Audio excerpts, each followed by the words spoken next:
Negative mindset का असली कारण जिसे कोई नहीं बताता। आज के टाइम में हर एक इंसान के पास कई प्रॉब्लम है। अगर हम एक इंसान लेते हैं और उससे बात करते हैं कि भाई आपकी प्रॉब्लम्स क्या हैं, तो वो यही कहेगा, यार मैं निगेटिव माइंडसेट का हूँ। काफ़ी सारे लोग अपने इसी निगेटिव माइंडसेट की वजह से अपने लाइफ के वह डिसीज़न ही नहीं लेते जो कि उन्हें काफ़ी पहले ही ले लेने चाहिए थे। ऐसे डिसीजन उन्हें सक्सेसफुल इंसान और एक डिसिप्लिन इंसान बना सकता था। आज की इस वीडियो में जानेंगे कि कैसे मन में नकारात्मक विचार आते हैं और इन्हें कैसे खत्म करें। बस वीडियो को अंत तक जरूर सुनना। एक बार की बात है, एक गांव में अजय नागर नाम का एक लड़का था जो कि काफ़ी मेहनती लेकिन हमेशा नकारात्मक सोच रखने वाला था। वह किसी भी काम को शुरू करने से पहले ही ये सोच लेता कि मैं इसमें असफल जरूर होऊंगा। जब कभी भी उसके पास कोई नया अवसर आता, वो खुद से यही कहता, यह मेरी बस की बात नहीं, मैं तो इसमें असफल ही होऊंगा।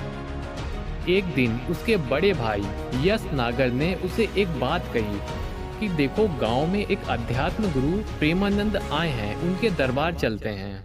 अजय पहले तो हंसा और बाद में मना कर दिया, लेकिन यश ने उसे काफी समझाया, ये सिर्फ कोई भजन कीर्तन नहीं, यहाँ पे जीवन को सही तरह से जीने का नजरिया मिलता है और शिक्षा भी मिलती है। अजय भारी मन से दरबार में गया, जहाँ पे गुरु प्रेमानंद जी पहले से ही प्रवचन दे रहे थे, बच्चों तुम्हारे विचार ही तुम्हारी दुनिया बनाते हैं। अगर तुम नकारात्मक सोच रखते हो तो तुम्हारे कदम भी उसी दिशा में बढ़ेंगे, लेकिन अगर तुम खुद पे विश्वास रखो, हर कठिनाई एक अवसर समझो, तो तुम्हारी जीवन पूरी तरह से बदल जाएगा।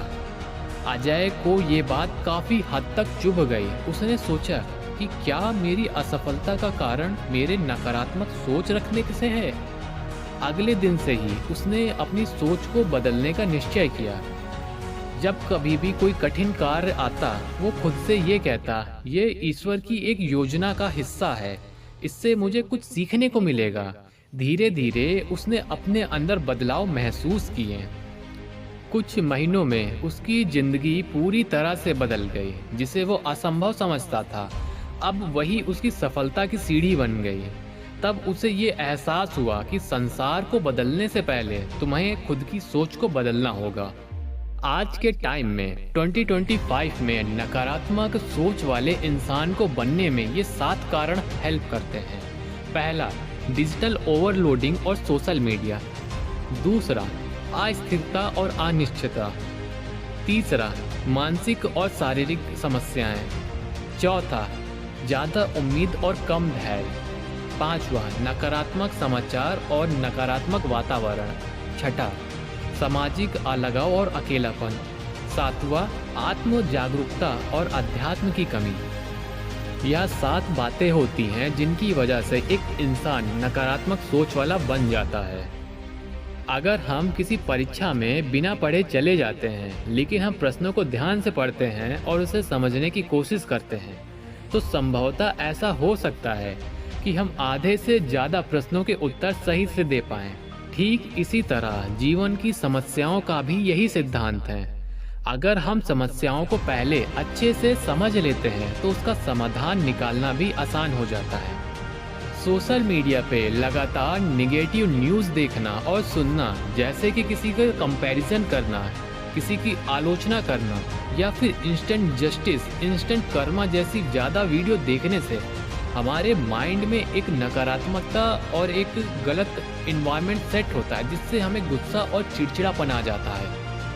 आज की पीढ़ी में धैर्य की कमी होती जा रही है। उन्हें जो कुछ भी चाहिए होता, बस वो उन्हें तुरंत ही चाहिए होता, और अगर नहीं मिलता तो वो उससे निराश हो जाते हैं और फ्रस्ट्रेट हो जाते हैं। नकारात्मक विचार आने पे खुद से ये कहना है, मुझे तो इसके बारे में सोचना ही नहीं, मैं सोचूंगा ही नहीं। ये सुनने और बोलने में थोड़ा सा अटपटा सा लग सकता है, लेकिन ये काम करेगा। कारण यह है कि विचार को रोकने के लिए कोई भी दवाई, कोई भी विशेष प्रकार की प्रैक्टिस नहीं होती। आपको खुद ही अपने विचार को आने से रोकना होगा। मन में आने वाले नकारात्मक विचारों को समझने के लिए एक डायरी लो। और उसमें सभी नकारात्मक विचार लिख दो और अंत में शांत दिमाग से उसे पढ़ो। तुम ये देखोगे कि 10 में से 9 विचार ऐसे हैं जिनका कोई अर्थ ही नहीं निकलता। अगर वो भविष्य से है संबंधित तो शायद वो चीज़ कभी होगी ही नहीं, और अगर अतीत से जुड़ा हुआ है तो उस चीज़ के बारे में सोचने से कोई मतलब नहीं, कोई फायदा नहीं, उसका कोई भी अर्थ नहीं निकलेगा। हमें अपनी गलतियों को पकड़ के बैठे नहीं रहना चाहिए। जब तक हम अपनी गलतियों को पकड़ के बैठे रहेंगे तो हम नकारात्मक और दुखी बने रहेंगे। इसीलिए अपनी गलतियों को माफ़ करो और ये ध्यान रखो कि दोबारा ऐसी गलती कभी ना हो। झुग्गी झोपड़ी वालों को देखो जरा, ये लोग किसी भी जगह पे अपना डेरा कब्जा इस वजह से कर लेते हैं क्योंकि वो जगह पहले से ही खाली पड़ी होती है। क्या तुम लोग ने कभी ये देखा है कोई झुग्गी झोपड़ी वाला शहर के बीचों बीच में कब्जा कर ले? जवाब है नहीं। लेकिन ऐसा क्यों? इसका कारण है उन्हें ये बात अच्छी तरह से पता है कि अगर वो ऐसा करेंगे तो वो शासन प्रशासन की नज़र में आ जाएंगे और उन्हें तुरंत हटा दिया जाएगा। ठीक इसी तरह से इंसान का दिमाग भी होता है। नकारात्मक सोच अक्सर तभी आती है जब दिमाग खाली होता है। अगर हम अपने खाली समय को प्रोडक्टिव वर्क से भर दें तो नकारात्मक विचार को कम कर सकते हैं। अजय नागर ने भी अपने मन में उठने वाले नकारात्मक विचारों और बातों को कम किया। तभी से उसने अपनी जिंदगी में काफ़ी बड़ा बदलाव देखा। ठीक इसी तरह अगर तुम्हारी भी लाइफ में नकारात्मक विचार आते हैं तो उसे छोड़ दो, उसे नज़रअंदाज कर दो, क्योंकि इसका वास्तविक कोई भी मतलब नहीं होता। मैं ये उम्मीद करता हूँ कि ये वीडियो तुम्हारे लिए हेल्पफुल होगी।